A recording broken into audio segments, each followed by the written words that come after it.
Right, All right, so Kevin, thank you. Increasing temps, something to think about, especially because May is Skin Cancer Awareness Month. Did you know that melanoma cases continue to rise in this country? It's a big problem. News 3's Denise ROSCH takes a look at new technology that reveals the invisible damage on your face.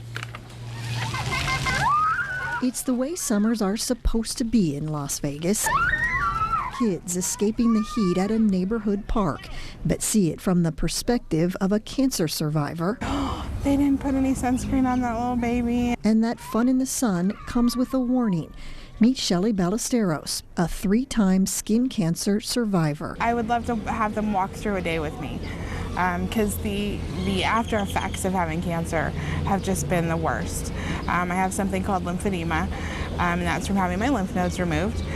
And everything on this side of my body is swollen. Is even just a little bit of color on your skin from the sun damage? Yes.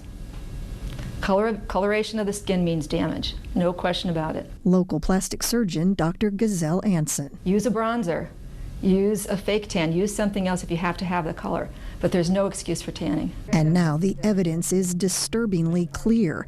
With the help of 3D imaging, Dr. Anson is able to show a patient what lies just below the surface of the skin, what the world sees. Her skin looks pretty good, doesn't it? Right. And what the machine picks up. That's her brown. That's her sun damage. Dr. Hansen says, unfortunately, sun damage is cumulative. Even if you gave up sunbathing 30 years ago, those burns you got at age 14 or 15 years old will come back to haunt you. The key now, not to let it get any worse. And what that means, a skincare program that must include a broad-spectrum sunscreen with an SPF of at least 30.